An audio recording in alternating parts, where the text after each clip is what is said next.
Children often get mislabelled as being naughty or not paying attention, but it could actually just be that they can't hear in the classroom. So it's important for any child, not just Aboriginal children as well, to be able to have the best chance at being able to hear so that they can learn and then, you know, go on to bigger and better things.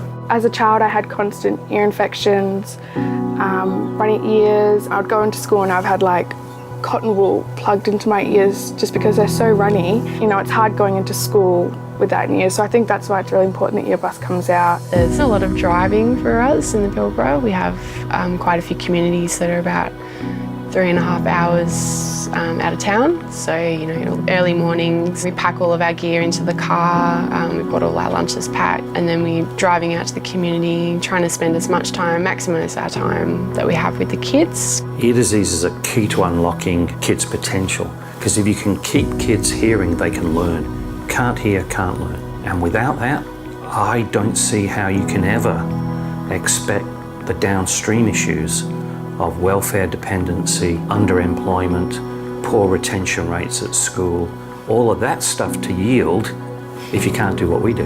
I've been at this school for 4 years now, and just the amazing change in those 4 years since the Earbus has been here. We do what we do best, is teach, and the Earbus do what they do best, is recognise those problems and let us know so we can actually help those children that little bit more. The Earbus guys was really awesome and great. I like Earbus because they can fix your ears and make it better. Some of the kids will come into Earbus and be a bit nervous, and the elders will talk in language with the child, and then they'll be like, yep, all right, sit down in the chair, get their ears checked.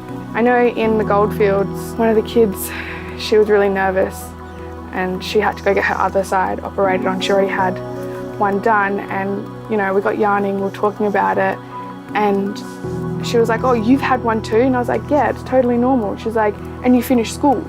I was like, yeah, I finished school.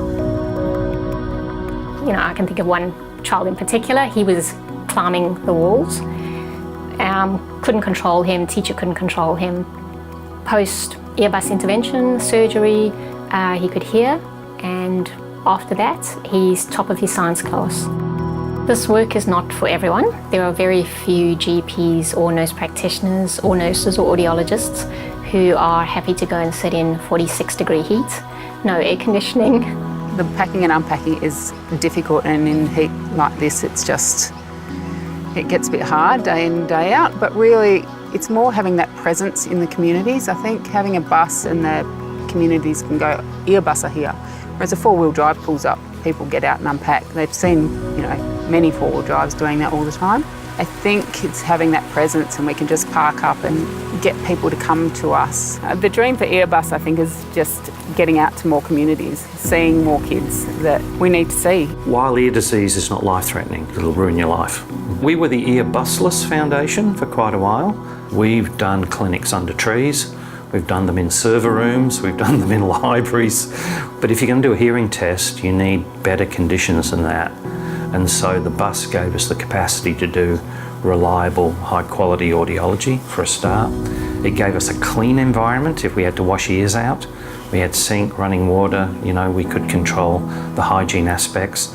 So the bus became a fundamental component in how we did this the best.